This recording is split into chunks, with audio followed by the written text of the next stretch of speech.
women, I feel like that's kind of like we are and what we do, right? Exactly. I agree. Change just to change isn't healthy either. Now what do we do, right? It's not a negative thing. This is how we live life with other humans. Yes. Like it's My fair. whole mindset shifted with that one accident.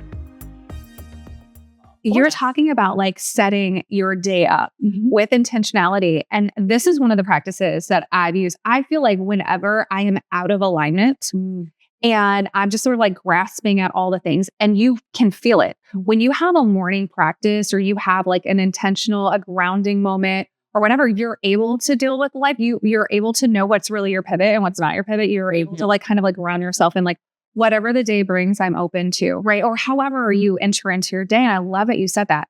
I love that, like the intentionality we're talking about, right? The theme here in this talk is pivot and change. And yes, change is inevitable. It's not always our change. So recognizing those things, but if we don't have it, like have ourselves firmly rooted, how will we know, right? So talk a little bit about what your mornings look like or what your grounding looks like. Yeah. And maybe let's talk about everybody. I have morning time to myself. Not a whole lot of time, maybe 15, 20 minutes. I light a candle. Okay. I walk my house. I do a lot of great thinking through movement. And so I walk a pathway around my house and I just get centered and focused that way with my candle. I love it.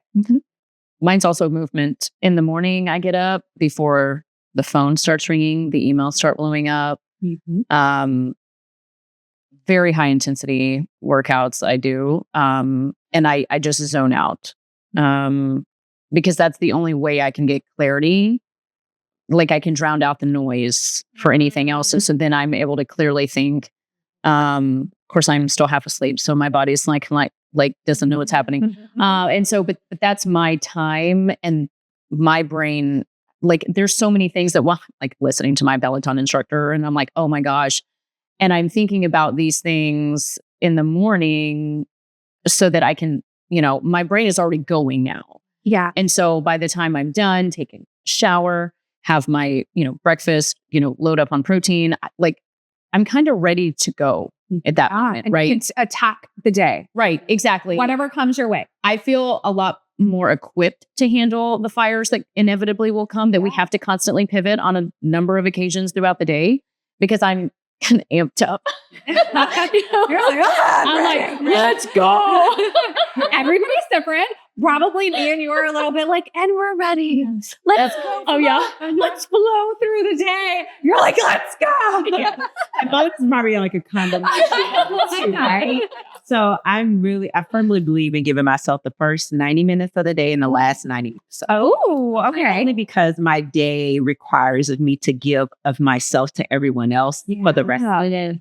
So I think it's so important for me to give to myself before I give out to the world, but also come back to myself before I go. For sure. And so I do the same thing. I walk around my house, but I'm really big on grounding work. So I run. I'm a runner.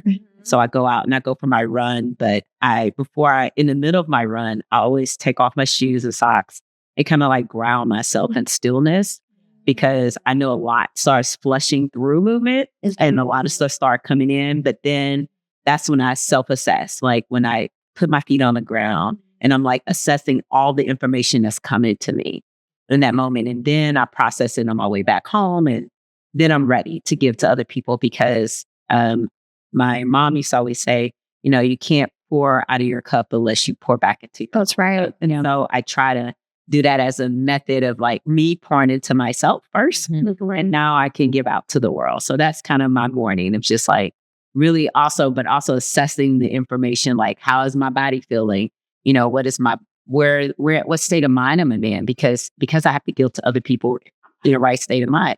This is not right day that I need to give so much into people. I need to regulate myself first before I do that. And so I just really just do a full like mental, physical, emotional, spiritual assessment of where I am, so I can place myself in a better position to deal with others.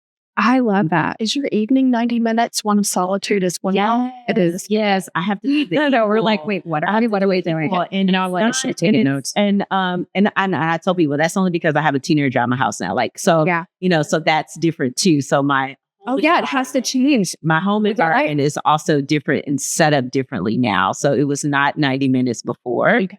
But I also believe in the equal time morning to the equal time in the evening, whether that's 15, whether that's 30, whether that's... Love this.